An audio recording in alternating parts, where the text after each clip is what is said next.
Jean-Claude Romand. The story of a long-term deception and tragedy, childhood and youth, true crime documentary.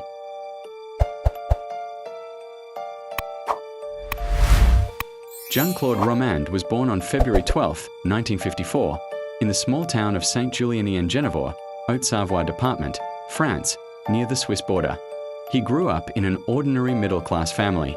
From childhood, he displayed good academic abilities, a strong desire to please others, a tendency to exaggerate his achievements, the start of the deception, 1975 to 1976.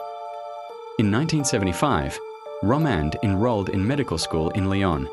However, during his first year, he failed to show up for exams and made no attempt to retake them. Instead, he began building a complex system of lies. He told his family he had passed his exams successfully.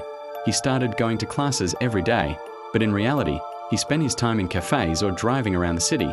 He invented convincing stories about his academic successes, development of the hoax, 1976 to 1993. For 18 years, Romand maintained the legend of his successful career. Here's how it worked. Key roles he claimed: a doctor with a prestigious practice, an employee of the World Health Organization, WHO, a specialist in international medical projects, methods of maintaining the deception. Daily rituals. Every day he went to work, sometimes stopping by the WHO building in Geneva, where he was seen and remembered, creating the appearance of being busy, use of real details. He mentioned real WHO employees and actual projects, and used professional jargon, tangible proof, took out large loans, which he spent to maintain the lifestyle of a successful specialist, expensive purchases, travel. Bought medical literature and equipment for his home, had business cards and letterheads with the WHO logo, social connections. He maintained contacts with people who could seemingly confirm his status, acquaintance doctors, former classmates, psychological tactics, avoided specific questions about his work, redirected conversations to other topics. Used confidence and charm to dispel any doubts. Personal life. In the 1980s, Romand married Françoise Dollet, who gave birth to 2 children, a son, born in 1984, a daughter, born in 1986. The family lived in a prestigious area and maintained a lifestyle befitting the image of a successful international doctor. His wife and relatives fully believed his stories. Crisis and growing problems. Early 1990s.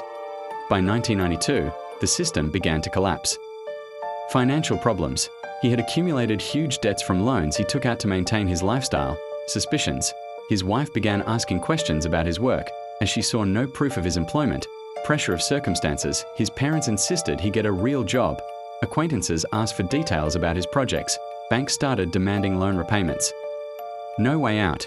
Romand saw no way to confess his deception without catastrophic consequences for his reputation and family. The crime. January 8, 1993. The events of that day unfolded as follows. Morning. Romand arrived at his parents' house in Saint-Julien-en-Genevois. Killing of parents. He shot his father, René Romand, and mother, Marguerite Romand, with a hunting rifle, returning home. He drove to his own home in a nearby town. Killing his family, shot his wife, Françoise, strangled his children, a 6-year-old son and an 8-year-old daughter. Suicide attempt.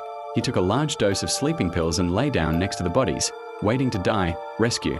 He was found in time, received medical help, and survived. Investigation and arrest. During a search of Romand's home, investigators found fake documents, WHO business cards, medical literature, notes with plans for his hoax. It was revealed that he had never graduated from medical school or worked for the WHO. Romand confessed to the crimes, explaining that he saw no other way out of the situation. Trial and sentence, 1996. The trial took place in 1996 in Grenoble. Key points. Charge: murder of 6 people, his parents, wife, and 2 children. Defense: lawyers tried to prove that Romand had acted in a state of affect and under the influence of pathological lying.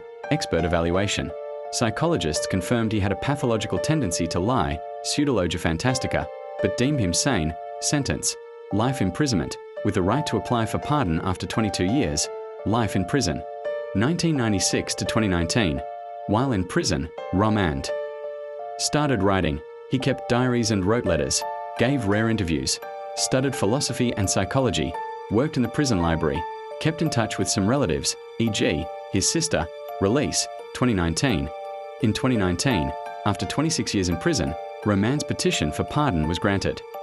He was released on parole with several restrictions: ban on contact with the press, ban on publishing memoirs, travel restrictions, Mandatory psychological support, psychological profile. Experts identify the following traits in Roman's personality: pathological lying, a tendency toward fantasizing and deceiving that became part of his identity.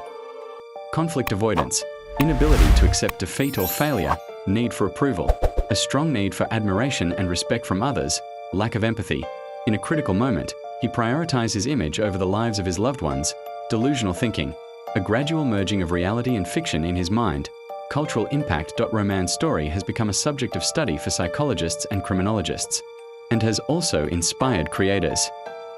Book, L'Adversaire, 2000, by Emmanuel Carrere, a documentary novel exploring the psychology of the criminal. Film, L'Adversaire, 2002, Dir Nicole Garcia, an adaptation of Carrere's book, starring Daniel Otte. Documentaries. Several documentaries and TV programs about the psychology of lying and criminal behavior. Academic research. Roman's case is studied in psychology and criminology courses as an example of pseudologia fantastica and its extreme consequences.